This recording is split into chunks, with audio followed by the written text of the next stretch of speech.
சுக்ரீவனோட order என்னன்னா 1 month time, ஒரு மாசத்துக்குள்ள டைம். சீதையை கண்டுபிடிச்சு வரலைன்னா உங்களுக்கு பனிஷ்மெண்ட் இருக்கும், சிவியர் பனிஷ்மெண்ட் இருக்கும். 4 டைரக்ஷன்ல போகணும், ஈஸ்ட் வெஸ்ட் நார்த் சவுத். 4 டைரக்ஷன்லயும் போங்க, சீதையை கண்டுபிடிச்சு வரணும். சீதையை கண்டுபிடிச்சு வரலன்னு சொன்னா நீங்க உங்களுக்கு மரண தண்டனை சொல்லி. அதனால எல்லா வாடகளும் தீவிரமா தேடுறாங்க. அப்போ ஒரு டீம் வந்து ஹனுமான், நலன், நீலன், ஜாம்பவான், அங்கத எவ்வளவு ஒரு டீம். இவங்க சவுத்துல போயிருக்காங்க. சவுத்துல போய் சீதையை தேட போய் கொடுத்த 1 மாசம் முடிஞ்சு போச்சு. சுக்ரீவன் கொடுத்த 1 மாசம் முடிஞ்சிருச்சு. இவங்க பாக்குறாங்க, இப்ப போனா சீதை எங்கன்னு கேட்பாங்க. நீ தேடி கண்டுபிடிச்சிக்கலாமாங்க? என்ன பதில் சொல்லுவோம்? பேசாம நம்ம இங்கே இருந்துடலாம். அவ பார்த்தா ஒரு பெரிய பருந்து வந்து ஒரு மலை மேல உட்காந்துருக்கு. அந்த பருந்து பார்த்த உடனே அதுக்கு ரெக்கை எல்லாம் ஒண்ணும் இல்ல, ரெக்கை இல்லாம உட்காந்துட்டு இருக்கு. இவங்க எல்லாம் பாக்குறாங்க, அந்த பருந்து கூப்பிடுது, ஓ வானரங்களே, என்னை கொஞ்சம் கீழே இறக்கி விடுறீங்களா? என்னால பறக்க முடியாது, என்னை கொஞ்சம் கீழே இறக்கி விடுங்க. அப்ப இவங்க எல்லாம் போனாங்க, சரி நம்ம போய் ஹெல்ப் பண்ணலாம். அப்போ அங்கதான் சொல்றாரு, ஒருவேளை இந்த பருந்து நம்மளை சாப்பிட்டா என்ன பண்றது? இதுக்கு பசியில நம்மளை சாப்பிட்டா என்ன பண்றது? போட்டும், அப்படியாவது போவோம். நம்ம தான் சீதையை கண்டுபிடிக்கவே இல்லையே, இந்த உயிரோடு இருந்து என்ன பிரயோஜனம்? போய் அந்த பருந்துக்காக யாரும் தெரியாமன்னு சொல்லிட்டு அந்த பருந்து கீழே கொண்டு வராங்க. கழுகு வந்து கீழே கொண்டு வராங்க. அப்போ அங்கத வந்து வெரி இன்னசென்ட், சின்ன பையன், ரொம்ப உணர்ச்சி வசப்பட்டது. அவர் சொல்றாரு, எல்லாத்துக்கும் இந்த கைகை தான் காரணம். கைகை தான் ராமர் காட்டுக்கு போக சொன்னாரு. ராமர் காட்டுக்கு வந்ததுனால சீதை தொலைஞ்சு போனாங்க. சீதையை தேடும் போது தானே ஜடாயு போய் சண்டை போட்டாங்க. ஜடாயு இறந்து போயிட்டாங்க. அவர் ஜடாயுன்னு சொன்ன உடனே இந்த பருந்து அழுகுது, ஓ ஜடாயுக்கு என்னாச்சு ஜடாயு, ஓ ஜடாயு, ஜடாயுக்கு என்னாச்சு? அப்ப நீங்க யாரு? நான் வந்து ஜடாயோட பிரதர், ஜடாயுடைய சகோதரன், சம்பாந்தின்னு பேரு. சம்பாதி சொன்னா, நானும் ஜடாயு 2 பேரும் சகோதரர்கள். நாங்க வந்து ஒரு நாள் அப்படியே ஆகாசமா பறந்தோம். ரொம்ப தூரத்துல பறந்து பறந்து என்னாச்சு, ஜடாயு வந்து நியர் சூரியன் கிட்ட போயிட்டாரு. சூரியன் கிட்ட போக போக ஜடாயு வந்து மயக்கம் வந்து அவரால் டாலரேட் பண்ண முடியல. அப்ப சம்பந்தி என்ன பண்ணாங்க, அந்த ஹீட்டை தாங்க முடியாம இந்த 2 ரெக்கையை கொண்டு ஜடாயை ப்ரொடெக்ட் பண்ண போக அந்த 2 ரெக்கையும் கருகி போயிட்டு, கருகி போய் ஜடாயு கீழே, சம்பாதி வந்து கீழே விழுந்து. அப்போ வந்து இந்த சம்பாதி என்ன நினைச்சிட்டு இருக்காங்க, எனக்கு ரெக்கையும் போயிடுச்சு, இது என்னால எப்படி உயிர் வாழ முடியும், நான் பேசாம சூசைட் பண்ணிக்கிறேன் அப்படின்னு இந்த மலை மேல இருந்து குதிக்க போனான். சம்பாதி என்ன பண்ணுச்சு, மலை மேல இருந்து குதிக்க போகும்போது அங்க இருக்கிற முனிவர்கள் சொன்னாங்க, நீ குதிக்காத, இங்கே இரு. நீ வந்து ஒரு நாள் ராமனுடைய தூதர்கள்லாம் சீதையை தேடி வருவாங்க. இப்ப சீதை இருக்கிற இடம் சொன்னா உனக்கு ரெக்க வந்துடும், நீ பறந்து போல. அப்ப சம்பாதி உயிரை வச்சுட்டு இருந்தது. அப்ப இவங்களை வந்து சொன்ன உடனே உங்களுக்கு ரொம்ப சந்தோஷம்.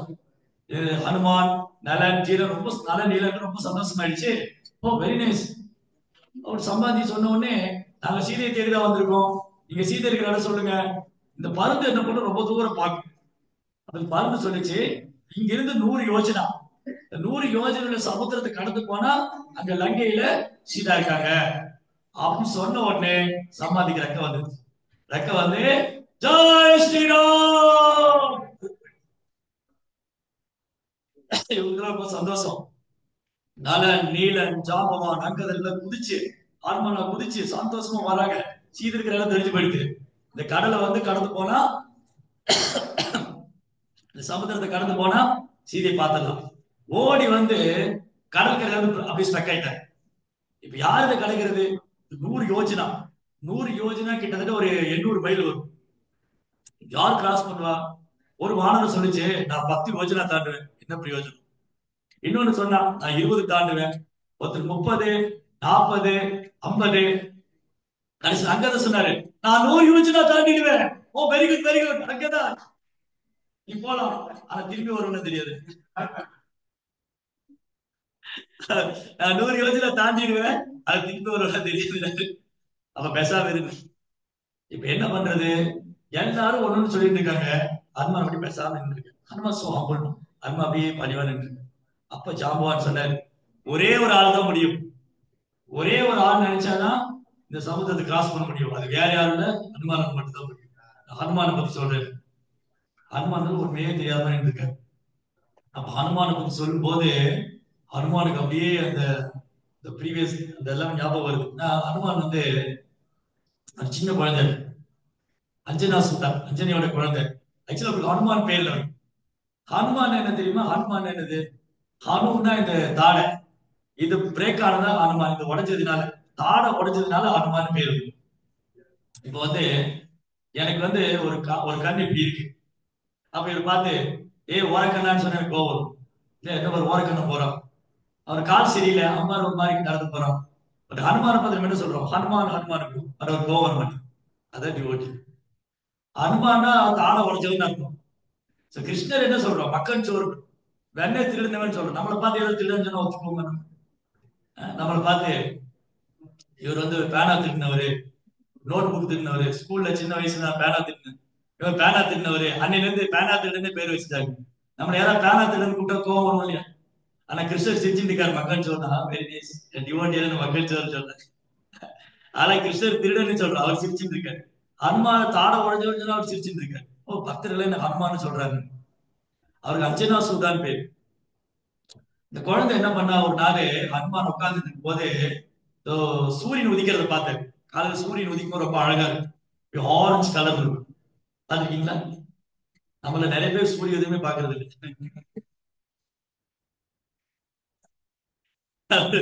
சூரியன் உதிக்கும் போது ஆரஞ்சு கலர்ல இருக்கு. ஹனுமான் பார்த்துட்டு அந்த என்ன நினைச்சாரு, ஆரஞ்சு பழம் நினைச்சிட்டாரு. அப்படியே ஃபாஸ்டா போறாரு அது பிடிக்கிறது, சூரியனை கேட்ச் பண்றதுக்கு. ஹனுமான் ஃபாஸ்டா போறாரு. அப்ப சூரியன் பயம் வந்தது. அப்ப என்ன பண்ணாரு, இந்திரனுக்கு பின்னாடி ஒழிஞ்சிட்டாரு. இந்திரனுக்கு பின்னாடி ஒழிஞ்ச உடனே ஹனுமான் ஐராவதை பாக்குறாரு. ஐராவதம் ஒயிட் கலர் ஃப்ரூட் மாதிரி இருக்கு. ஐராவதம் பார்த்தோன்னே ஹனுமான் ஐராவதம் பிடிக்க போனாரு. அப்ப என்ன பண்ணாரு, இந்திரா வந்து வஜ்ராயுதத்தை கூட்டி அடிச்சிட்டாரு. அடிச்ச உடனே தாவ உடஞ்சு அப்படி கீழே விழுந்துட்டாரு. பேச்சு மூச்சே இல்லை.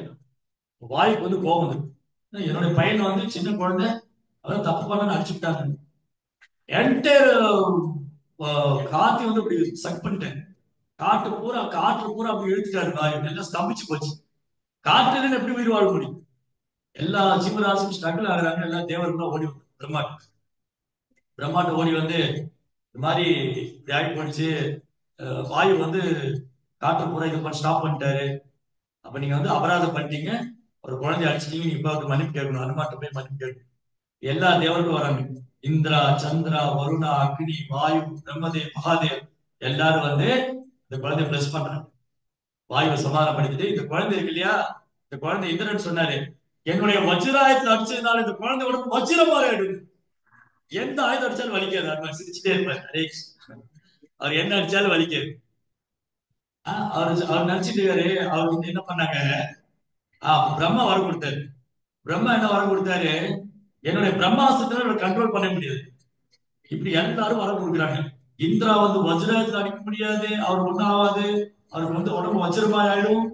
பிரம்மா வரம் கொடுத்தாரு, பிரம்மாஸ்திரத்தை அவர் கண்ட்ரோல் பண்ண முடியாது. இந்த மாதிரி எல்லாம் வரம் கொடுத்தாங்க. அக்னி சொன்ன நெருப்புனால அவருக்கு ஆபத்தே கிடையாது. நெருப்பு வந்து அவருக்கு ஒண்ணும், வாழ நெருப்பு வச்சு அவர் ஐஸ் வச்ச மாதிரி எல்லாம் வரம் கொடுத்துட்டாங்க. ஹார்மோன் பெரிய பவர்ஃபுல். Just 5 years old. 5 வயசு குழந்தைக்கு அவ்வளவு சக்தி வந்து. அந்த குழந்தை நிறைய குறும்புத்தனம்லாம் பண்ணும். இந்த முனிவர்கள் பண்ணக்கூடிய யாகத்துல போய் பொருள் எல்லாம் மாத்தி வச்சுக்கிறது, இது அஜமனுக்கு அப்புறம் தூக்கி பண்ணு. அப்ப அர்ச்சனாட்ட வந்தாங்க, உன் பையன் ரொம்ப குறும்பு பண்றான் அர்ச்சனா, ஏதாவது பண்ணுங்க. அவங்க சொன்னாங்க, நீங்க முனிவர்கள் உங்களாலே ஒண்ணும் பண்ணல, நான் என்ன பண்ண முடியும், நீங்க தான் ஏதாவது பண்ணணும். அப்போ அவங்க சொன்னாங்க, இந்த குழந்தைங்க எல்லாம் மறந்து போயிடும், சமயம் வரும்போது ஞாபகம் வரும். இப்போ யாரு ஹனுமானை குளோரிஃபை பண்றாங்களோ அப்போ ஒரு ஞாபகம் வரும். அதற்கு எல்லாம் மறந்து போயிடுவாரு. இந்த குழந்தை வந்து போய் குருக்குள்ள போய் படிக்கணும். யார்கிட்ட போய் படிக்கணும், சூரியன் போய் படிச்சுக்கணும். சூரியன் என்ன பண்றாரு, அவர் ஒரு ஒன் வீல் சேரியட், சூரியன் ஒரு ஒன் வீல் சேரியட்ல அவர் அப்படியே டிராவல் பண்ணிட்டு இருக்காரு. ஹனுமான் போனாரு, எனக்கு நீங்க பாடம் சொல்லி கொடுக்குறீங்க, வேதம் சொல்லி கொடுங்க. சூரியன் சொன்னா, ரொம்ப பிஸியா இருக்கேன், டைம் இல்ல, நீங்க உங்க வேலையை பார்த்துட்டே சொல்லி கொடுங்க, நான் படிச்சுக்கிறேன். அப்ப என்ன ஆகும், சூரியன் இப்படியே போயிட்டு இருப்பாரு, ஹனுமான் வந்து இப்படி ஃப்ரண்ட்ல, சூரியன் இப்படி ஃப்ரண்ட்ல, ஹனுமான் ரிவர்ஸ்ல போவார். அப்படியே போய் பாடம் படிச்சு, நம்ம கிளாஸ் உட்காந்து பாடம் படிச்சா புரிய மாட்டேங்குது. கிளாஸ் ரூம்ல உட்காந்து படிச்சாலே புரியல, ஹனுமான் டிராவல் பண்ணிட்டே படிச்சு, இப்படி சூரியன் இப்படி ஃப்ரண்ட்ல போகும்போது ஹனுமான் ஃப்ரண்ட்ல அப்படி ரிவர்ஸ்ல போறேன். Hanuman is scholar. ஹனுமான் வந்து சாதாரண விஷயம். ஹனுமான் பெரிய பண்டிதர். He knows all the Vedas, scriptures. எல்லாம் படிச்சுட்டு, வேதெல்லாம் படிச்சுட்டு, அவர் சூரியன் டிராவல் பண்ணும்போது அப்படி முன்னாடியே டிராவல் பண்ண எல்லாம் படிச்சுட்டு, குரு தட்சிணை என்ன பண்ணணும்னா, அப்பதான் சூரியன் சொன்னாரு, என்னுடைய அம்சமா வந்து சுக்ரீவன் இருக்காரு, நீ போய் அவருக்கு சர்வீஸ் பண்ணணும். அப்ப பார்க்க போனா ஹனுமான் வாஸ் மோர் பவர்ஃபுல் தன் சுக்ரீவன். சுக்ரீவனோட எல்லா விதத்திலையும் சிறந்தவர் ஹனுமான். ஹனுமானுக்கு ஈக்குவலான ஸ்ட்ரென்த் யாரும் கிடையாது. ஹனுமான் எல்லாத்திலையும் சிறந்தவர். ஆனா சுக்ரீவன் ரொம்ப ஹம்பிளா இருக்கு. அவருடைய பலத்தை காமிச்சு சுக்ரீவனுடைய சர்வெண்டா அப்படியே அமைதியா இருக்கு. இதுதான் வித்யா வினய சம்பன்னே ராமனே கவியஸ்தினி சுனி சைவ சபாகேச்ச பண்டிதா சமதர்ஷனம். So Vidya means once you become so humble. நிறைய படிச்சா பணிவாயிரும், நிறைய படிச்சா நமக்கு ரொம்ப வந்துடக்கூடாது. இந்த மெட்டீரியல் எஜுகேஷன் அப்படிதான். பௌதிக கல்வி நிறைய படிச்சா நான் அது படிச்சு இது படிச்சிருக்கோம், என்ன படிச்சா நீ யாருன்னு அவனுக்கு தெரியல. கொட்டோஸ்கி வந்து ப்ரோபாட்ட பேசிட்டு இருக்கும்போது ஒரு பெரிய ப்ரொஃபசர் தான் ப்ரோபா கேட்ட, நீங்க யாருன்னு கேட்டாரு. அதே தெரியல, நீ என்ன பெரிய ப்ரொஃபசர். அது அது கான்வர்சேஷன் இருக்கு. ப்ரொஃபசர் கொட்டோஸ்கி கிட்ட ப்ரோபா கேட்டாரு ரஷ்யால, நீங்க இவ்வளவு பெரிய ப்ரொஃபசர் நீங்க யாருன்னு உங்களுக்கு தெரியல. அவ்வளவுதான், அவரால் பேசவே முடியல. Hanuman so humble. அப்பதான் சொன்ன, அப்போ வந்து ஹனுமானுடைய பலத்தை வந்து சொல்றாரு யாரு, ஜாம்பவான். ஹனுமானுடைய பலத்தை கேட்க கேட்க ஹனுமான் வந்து அப்படியே ஒரு சைடு இருக்காரு. என்ன பண்ணாரு, ஜெய் ஸ்ரீராம். வானத்துல எப்படி பாக்குறான், அவர் பார்த்துட்டு எஸ் நான் போய் சீதை இருக்கிறத பார்த்துட்டு வந்துருக்காரு. அந்த மகேந்திர மலையில ஒரு ஜம்ப் பண்ணாரு, மலையில பொடி பொடி ஆயிடுச்சு. அந்த பாறையில உருண்டு ஓடுது. அங்கிருந்து மிருகங்கள்லாம் பயந்து இங்கே இங்கே ஓடும். அவருக்கு ட்ரை ஆகுறாரு, அப்படி ஜம்ப் பண்ணி அப்படி பார்க்கல ஆகாசத்துல. இதெல்லாம் நாட் பாசிட்டிவ்ஸ் ஆகுது. ஹனுமான் போகும்போது நிறைய சேலஞ்சஸ். அந்த ஆச்சாரியர்ஸ் வந்து ரொம்ப அழகா எக்ஸ்பிளைன் பண்ணியிருக்காங்க. ஹனுமான் டிராவல் பண்ணும்போது நடந்த, அதாவது நம்ம பக்தி கிருஷ்ண பிராக்டிஸ் பண்ணும்போது நிறைய சேலஞ்சஸ் ஃபேஸ் பண்ணும் இல்லையா. கிருஷ்ண பக்தி பண்ணும்போது நமக்கு நிறைய தடைகள் வரும், சவால்கள் வரும். இது வந்து ஹனுமானுடைய டிராவல் கூட கம்பேர் பண்ணலாம். ஹனுமான் டிராவல் பண்ணும்போது என்னென்ன சேலஞ்சஸ் மீட் பண்ணாரு. ஃபர்ஸ்ட் ஹனுமான் டிராவல் பண்ணார் இல்லையா, அப்ப வந்து சமுத்திரத்து நடுவுல இருந்து ஒரு பெரிய மலை வந்து golden mountain, full of gold. அதுக்கு வந்து மைனாக பர்வதம் பேரு. அந்த மைனாக பர்வதம் அப்படியே மேல வந்து ஃபுல் ஆஃப் கோல்டு. அது சொல்லிச்சு, ஹனுமான் நீங்க பிரபுவோடைய சேவைக்காக போறீங்க, எனக்கு அந்த பாக்கியம் கிடைக்கல, கொஞ்ச நேரம் நீங்க ரெஸ்ட் பண்ணிட்டு போங்களேன். வெரி கம்ஃபர்ட் ஜோன், ரொம்ப எல்லா வசதியும் இருக்கு, ஃபுல் ஆஃப் கோல்டு, நீங்க நல்லா அழகா உட்காந்து பிரசாதம் சாப்பிட்டு ஜாலியா இருந்துட்டு போகலாம். நோ ஹனுமான், நோ நோ, எனக்கு டைம் இல்லை, எனக்கு டைம் இல்லை, நான் போகணும். No no Hanuman, you can stay sometime. நீங்க கொஞ்சம் இங்க இருங்க, எங்க அவசரமா போறீங்க, சீதையில அப்புறம் பாத்துக்கலாம், இருங்க கொஞ்சம் ரெஸ்ட் பண்ணுங்க. ஹனுமான் சொன்னோம், எனக்கு பிரபுவோடைய சர்வீஸ் தான் முக்கியம். சோ அப்ப என்னன்னா, நம்ம பக்தியை பயிற்சி பண்ணும்போது நமக்கு பௌதிக வசதி கிடைக்கலாம். பௌதிக வசதி, பெயர், புகழ் எல்லாம் கிடைக்கும். அதுல மயங்கிட்டோம்னா கோல் போச்சு. அதுல மயங்கிட்டா என்ன ஆகிடும், நம்ம கோல் அச்சீவ் பண்ண முடியாது. ஹனுமானுடைய கோல் என்னது, ராம் சர்வீஸ் பண்ணணும், சீதை இருக்கிறத பார்க்கணும். இந்த மெட்டீரியல் அட்டாச்மெண்ட், மெட்டீரியல் என்ன சொல்றது, இந்த சென்ஸ் கிராட்டிபிகேஷன், அந்த பௌதிக விஷயங்கள் வந்து அனுமான கவரல. கோல்டு மவுண்டன், நம்மளா இருந்தோம் மவுண்டனே தூக்கிட்டு வந்துடும். சீதையெல்லாம் அப்புறம் பார்த்துக்கலான்னு, சீதையெல்லாம் அப்புறம் பார்த்துக்கலான்னு அனுமான் சஞ்சீவ மலை தூக்கணுமா, நம்ம தங்க மலை தூக்கிட்டு வந்துச்சு. என்னது வேற ஒன்று கொண்டாடிட்டு என்னது. பட் ஆனா ஹனுமான் என்ன பண்ணாரு, அதை டச் பண்ணிட்டு ஓகே ஹானர் பண்ணாரு. ஓகே நீங்க எனக்கு சர்வீஸ் ஆஃபர் பண்றீங்க, ஜஸ்ட் ஹானர் பண்ணாரு, டச் பண்ணிட்டு அட்ராக்ட் ஆகவே இல்லை. அந்த தங்க மலை வந்து ஹனுமானை கவரல. அப்ப நம்ம பக்தி செய்யும் போது சில நேரம் கிருஷ்ணன் நமக்கு பேர் கொடுக்கலாம், புகழ் கொடுக்கலாம். ஒரு நல்ல உபன்யாசம் பண்ணுவாரு, ஒரு நல்ல கீர்த்தன் பண்ணுவாரு, ஒரு நல்ல குக் பண்ணுவாரு, என்ன மாதிரி யாருமே முடியாது, தெரிஞ்சுக்கீங்க. அப்படி வந்துடக்கூடாது. அது வந்துச்சுன்னா போச்சு, நமக்கு பிரேமம் வராது, கிருஷ்ணன் மேல பிரேமம் வராம போயிடும். ஸோ நம்ம கோல் வந்து பிரேமா, நம்ம கோல் வந்து பிரபுடைய சர்வீஸ். அந்த சேவைக்கு போகும்போது இது மாதிரி நிறைய தடைகள்லாம் வரும். 4 பேர் புகழ்வாங்க, நம்ம காலில் விழுவாங்க, குளோரிஃபை பண்ணுவாங்க. இதெல்லாம் இங்க யாரும் விடவே கூடாது. இதெல்லாம் அப்படியே பரபரா கொடுத்துடணும். ஆல் க்ளோரிஸ் டு ஸ்ரீ குருவன் Gauranga, all glories to Srila Prabhupada. எல்லா புகழும் ஹரி குரு வைஷ்ணவ். I am just an instrument. நிமித்த மாத்திரம் அவசியம் சார். ஃபிராக்ஷன் ஆஃப் செகண்ட் வேற இன்ஸ்ட்ருமெண்ட் ஓடும். ஹனுமான் வந்து ஒரு இன்ஸ்ட்ருமெண்ட் தான் நினைக்கிறேன். அதனால ஹனுமான் வந்து சட்ட ஹம்பிள் டிவோட்டி. அவரோட பணிமா வந்து தன்னோட கருவியா தான் நினைச்சிட்டு இருக்காரு. எனக்கு இந்த பௌதி வசதியில வேணாம் அப்படின்னு அவர் திரும்பி போறாரு. போகும்போது அந்த சமுத்திரத்துக்கு நடுவில் ஒரு பெரிய அலைக்கு வர ராட்சசி. அவன் வந்து ஹனுமான் பண்ணி சொல்றா, ஹனுமான் எனக்கு வந்து பிரம்மா வரம் கொடுத்திருக்காரு, என் முன்னாடி யார் வந்தா நான் சாப்பிடுவேன், இப்ப எனக்கு ரொம்ப பசியா இருக்கு, நான் உன்னை சாப்பிட போறேன்னு ஆன்னு வாயை திறக்கிறான். அந்த வாய் திறந்து திறந்தா இந்த தாடை வந்து கீழே இருக்கு, பூமியில இருக்கு, மேல தாடை அப்படி ஆகாசத்துல இருக்கு. இப்படி வாயை திறந்து வச்சுட்டான். ஹனுமான் என்ன பண்ணாரு? அவரு பெருசாகிட்டே இருக்காரு. இந்த ஐயோ வாயை திறந்து ஹனுமான முழுக்க வந்தா ஹனுமானும் பெருசாகிட்டே இருக்காரு. இது ரெண்டு பேருக்கு காம்படிஷன் நடக்குது. இவளும் விட்டபாடு இல்ல, அவரும் விட்டபாடு இல்ல. இவன் வாயை பெருசாக்கிட்டே இருக்க, அனுமானம் பெருசா. அனுமான் பார்த்தாரு, ஐயோ நான் சீதையை தேடல போன, இவ கூட போய் காம்படிஷன் பண்ணிட்டு இருக்கேன். எனக்கு சர்வீஸ் என்னது? நான் சீதையை தேட போறேன், அதான் என்னோட சர்வீஸ். அதை விட்டு இவ கூட காம்படிட் பண்றதுக்கு நான் வந்திருக்கேன். அப்ப அனுமான் என்ன பண்ணாரு? டக்குன்னு ஒரு சின்ன உருவமாய் அவன் வாய்க்குள்ள போயிட்டு விட்டு, சின்னத ரூபமாயி ஒரு ஒரு எலிக்குட்டி மாதிரி ரூபமாயிட்டு, அத அத சுரேஷா இவர் டெமிகாலோட மதர், அவன் வாய்க்குள்ள போயிட்டு வந்து அவ பார்த்தா ஹனுமான் சச்ச இன்டெலிஜென்ட் பர்சன், என்ன புத்திசாலி இவரு. அப்ப அவ பிளஸ் பண்ண, ஹனுமான் வந்து ஆசீர்வதிக்கிறான். ஹனுமான் உன்னோட புத்திசாலித்தை நான் பாராட்டுறேன், நீ என் கூட காம்படிட் பண்ணாம ரொம்ப இன்டெலிஜென்ட்டா நீ என் வாழ்க்கையில போயிட்டு வந்துட்டேன், நீ உன் சர்வீஸ் கண்டினியூ பண்ணு அப்படின்னு பிளஸ் பண்ண. இந்த மாதிரி சம்டைம் நம்ம கிருஷ்ண உணர்வை பயிற்சி பண்ணும்போது நிறைய பரீட்சைகள்லாம் வரும். இந்த மாதிரி எல்லாம் சில தேவையில்லாம வந்து ஆர்கியூ பண்ணுவாங்க, நம்ம டைம் வேஸ்ட் பண்ணுவாங்க, நம்ம டைம் எடுத்துருவாங்க, சேவை பண்ண விடாம பண்ணுவாங்க. So many impersonalist, so many philosophers இருக்கு. அவங்க அந்த ஆர்குமெண்ட், இந்த நோ ஆர்குமெண்ட், சிம்பிளி சார். ப்ரோபா என்ன பண்ண, ப்ரோபால வந்து பாம்பேல ஒரு மீட்டிங் போட்டு பந்தல் ப்ரோக்ராம். அப்ப எல்லாரும் பேசிட்டு இருக்காங்க. ஒரு மாயாவாதி, பிரம்மவாதி எல்லாம் வந்து பேசிட்டு இருக்கான். ஒருத்தர் பிரம்மவாதம் பேசுறான், ஒருத்தர் மாயாவாதம் பேசுறான், எல்லாம் என்னமோ பேசிட்டு இருக்கான். இவங்க எல்லாரும் ப்ரோபால் என்ன சொல்ல போறான்னு பாத்துட்டு இருக்கு. ஏன்னா ஃபர்ஸ்ட் டைம் ப்ரோபால் யூஎஸ்ல இருந்து வந்திருக்கேன். அவருடைய அமெரிக்கன் டிசபிள்ஸ் வந்திருக்காரு. எல்லாம் ஒயிட் எலிஃபன்ட் மாதிரி அப்படி எல்லாம் பயங்கர தேஜஸ், எல்லாம் விஷ்ணு தூதஸ் மாதிரி இருக்காங்க. பிரபு மாதிரி இல்ல, விஷ்ணு தூதா மாதிரி இருக்கு, பயங்கர தேஜஸ் எல்லாம். இவங்க பிரபுபாதர் என்ன எல்லாரும் ப்ரோபால் இன்க்ளூடிங் ப்ரோபால் டிசேபிள், ப்ரோபாடி சீடர்கள், அங்க இருக்கிற சாதுக்கள், பொதுமக்கள் எல்லாம் பாக்குறாங்க பிரபுபாதர் என்ன பேச போறாரு. இவன் எல்லாம் பேசிட்டு இருந்தான். God is like this, God is that, is impersonal, so many கண்டதெல்லாம் உளறிட்டு இருந்தான். பிரபுபாதர் வந்தாரு, let me chant Hare Krishna, let me chant Hare Krishna and dance. அவ்வளவுதான். இவங்க டிசேபிள் கூப்பிட்டு டான்ஸ் ஆட விட்டாரு. எல்லாம் டான்ஸ் ஆடி அவ்வளவு தூரம் அவன் பேசுறதெல்லாம் ஒரு செகண்ட்ல பிரபுபாதர் அவன் எல்லாம் உட்காந்து half an hour 1 hour பேசிட்டு இருக்கான். God is like this, this person, we can go to meditation, this, that எல்லாம் சொன்னா. எல்லாம் பாதி பேர் தூங்கிட்டு இருந்தான். எல்லாம் பாதி பேர் தூங்கிட்டு இருந்தான். பிரபுபாதர் let me chant Hare Krishna dance, call all the disciples, அவன் ஸ்டேஜ் ஏற்றி விட்டாரு டான்ஸ். அவன் dance Hare Krishna Hare Krishna. So you don't want to waste our time, no. இந்த மாயாவதி இதெல்லாம் போய் டைம் வேஸ்ட் பண்ணும். ஹனுமான் ரொம்ப இன்டெலிஜென்ட்டா என்ன பண்ணாரு? வாய்ப்புல போயிட்டு வெளியே வந்து அகைன் ஹனுமான் அப்படி டிராவல் பண்றாரு.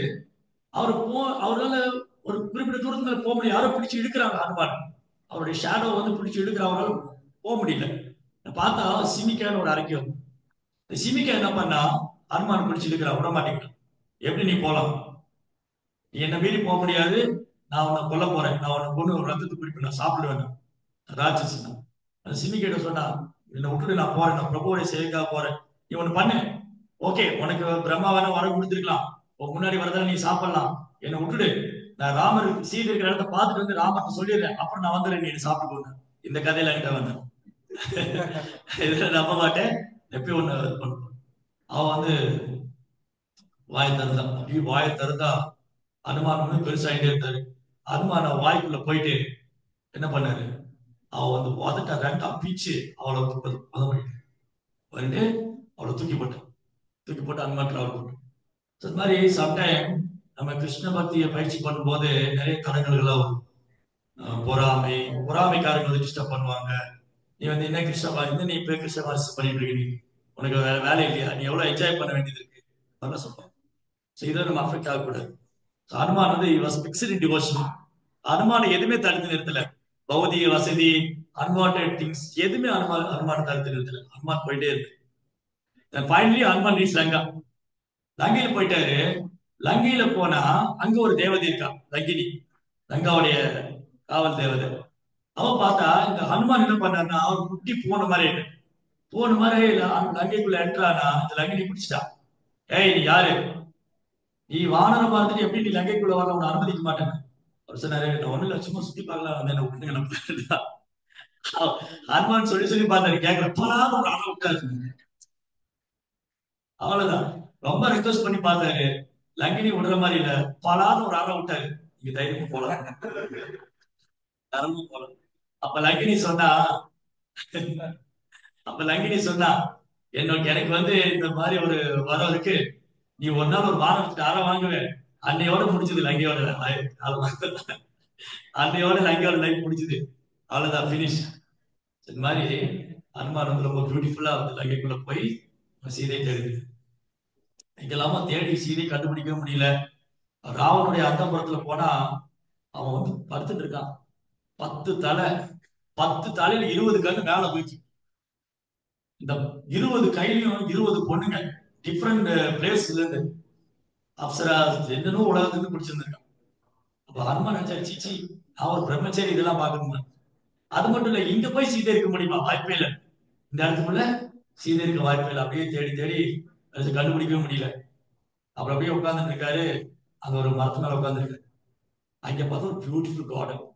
அந்த வனத்துல, அசோக வனத்துல சீதா உட்கார்ந்துருக்காங்க. தான் ஹனுமானுக்கு ரொம்ப சந்தோஷம். இப்போ வந்து சீதை நம்பணுமே ஹனுமான. என்ன பண்ணாரு ஹனுமான் வந்து, ரொம்ப அழகா பாடுறாரு. சீதா, ஹனுமான் வந்து எல்லாத்துலயும் எக்ஸ்பர்ட். சோ ஹனுமான் வந்து தக்ஷா, அவர் டிவோட்டியோட குவாலிஃபிகேஷன் எல்லாத்துலயும் எக்ஸ்பர்ட். பாட்டு பாடுறது, பிரசாதம் பண்றது, நாலேஜ், எவ்ரிதிங் எக்ஸ்பர்ட். ஹனுமான் எல்லாத்தையும் எக்ஸ்பர்ட். அவர் வந்து ரொம்ப அழகா சாங் கம்போஸ் பண்ணி பாடுறாரு. நம்மள சாங் கம்போஸ் பண்ண சொல்லி 2 வரிக்கு மேல போவார். 2 வரி எழுதினாலே பெருசு இல்லையா? அவர் இமிடியா ஒரு சாங் கம்போஸ் பண்ணி, அயோத்தியால ராமர் எப்படி வந்தாங்க, அவர் எப்படி இருந்தாரு, அவருடைய தோற்றம் என்ன, அவர் அழகு என்ன, அவர் எப்படி தாரையை வதம் பண்ணாங்க, எப்படி சீதா வந்து சிவதனுஷ் எப்படி உடைச்சாங்க, எப்படி சீதையை மேரேஜ் பண்ணாங்க, இதெல்லாம் கேட்கும்போது சீதாக்கு ரொம்ப சந்தோஷம். யாரு இவரு, இப்படி அழகா பிரபுடைய புகழ் பாடுறாரு, ஒருவேளை பிரபு அமைச்சிருப்பாரோ? அப்பதான் சீதைக்கு வந்து லைஃபே வருது. ஆனா ஒரு டவுட், ஒரே ராவணன் வந்து மாறுவேஷத்துல வந்திருப்பானோ? ராவணன் தான் ஒரு வேலை ட்ரீட் பண்றாங்க. ராவணன் வந்து மாறுவேஷத்துல வரும்.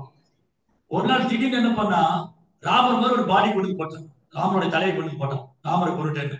அப்ப தெரிஞ்சா சொன்னா, நம்பாதவன் ஏமாத்துறான், ராமரெல்லாம் கொல்ல முடியாது. அந்த மாதிரி சீதைக்கு இருந்த ஒரே ஹோப் வந்து நம்பிக்கை திரிஜடா மட்டும்தாங்க. அசோகவனத்துல இது எல்லாம் ராட்சசி. கொஞ்சம் யோசிச்சு பாருங்க, நம்மளை கொண்டு போய் அந்த மாதிரி இடத்துல போட்டா பக்தி பண்ணுவோம் நம்ம? அவ்வளவுதான். பிரகலாதரை கொண்டு போய் ராட்சசுக்கு மத்தியில வச்சிருந்தாங்க, சீதையை கொண்டு போய் ராட்சசிக்கு மத்தியில வச்சிருந்தாங்க. அவங்க டிவோர்ஸ் எவ்வளவு மாதிரி பக்தி பண்ணிருக்காங்க. அப்போ ஹனுமான் என்ன பண்ணாரு, ஹனுமான் புரிஞ்சு போயிடுது சீதைக்கு வந்து அவர் மேல சந்தேகம். அப்பதான் வந்து இந்த ராமர் கொடுத்த மோதிரம் காமிச்சிருக்கு. இதை கொடுத்து, இது உங்களுக்கு காமிச்சாலே புரியும். இன்னொரு சீக்கிரட்டான ஒரு லீலை சொன்னேன். இது சீதைக்கும் ராமருக்கும் மட்டும் தெரிஞ்சது. அந்த சீக்கிரட் அப்புறம் பேசு. ஹரே கிருஷ்ணா. ஜெய் ஸ்ரீ பிரபுபாத் கி.